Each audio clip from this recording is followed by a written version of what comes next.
वो शुभ दिन 8 सितंबर 1951 को इस पृथ्वी पर जगत के तारणहार, जगत गुरु तत्वदर्शी संत रामपाल जी महाराज का गांव धनाना के इस पावन धरती पर अवतरण हुआ।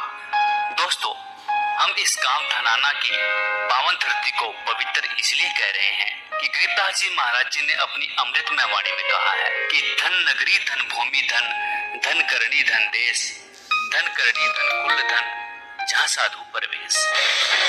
ये तब तक छुपा के रखना है जब तक वो 5500 वर्ष कलयुग ना बीत जाए। तो पुण्यात्माओं, जब ये 5500 कलयुग बीत गया, समझ लो इस दास के ऊपर जाकर परमात्मा ने अपनी शरण में लिया। सन 1994 को नाम दान करने का आदेश दे दिया। सन 1988 में 17 फरवरी 1988 को दास का जन्म इस आध्यात्मिक ज्ञान में हुआ, मार्ग में हुआ, यानी उस दिन उपदेश प्राप्त हुआ। 6 वर्ष तक अपनी सर्विस भी करता था रोटी के लिए और मालिक की भक्ति विशेष करता था। परमात्मा के दिए ज्ञान को अपने जो भी संपर्क में आता था उनको समझाने की चेष्टा करता था, गुरु जी से उपदेश दिलाता था। सतगुरुदेव ने ना जाने क्या देखा इस दास में। उनकी लाखों की संख्या में शिष्य थे। बहुत से ऐसे भी थे जो संन्यास लेकर उनके साथ भी रहा करते थे, लेकिन उनमें से इस दास को यह आदेश दिया आगे नामदान करने का और ये ज्ञान प्रचार करने का। तो पुण्यात्माओं, 1994 में परमात्मा ने दया करी, प्रचार शुरू किया।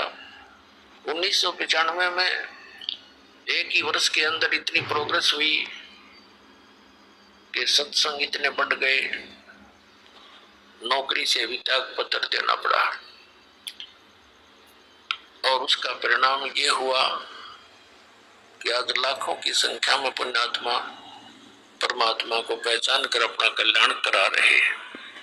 उन्होंने एक शब्द भी बोला था कि विश्व में तेरे बराबर कोई संत नहीं होगा। तो उस समय तो दास के गले यह बात उतरी नहीं, क्योंकि अपने बच्चे को सभी शाबाशी दिया करते हैं, यही सोचकर बात आई गई हुई। अब जब इन महापुरुष संतों के इतिहास देखे, इनका अनुभव देखा, फिर सदग्रंथों से उनको तुलना की, परमात्मा के ज्ञान से मेल किया, तो किसी के पास भी अध्यात्म मार्ग नहीं था। विश्व में किसी के पास भी अध्यात्म मार्ग नहीं है। तो पुण्यात्माओं, एक दास है जो सत्य ज्ञान बताता है, करोड़ों की संख्या में मिसगाइड करने वाले काल ने भेज रखे हैं, लेकिन परमात्मा की वाणी है, और ज्ञान सब ज्ञानड़ी, कबीर ज्ञान सो ज्ञान, जैसे गोला तोब का करता चले मैदान। अब ये मालिक की वाणी, ये तत्व ज्ञान तोब का गोला है, इसके सामने कोई नहीं टिक पाएगा।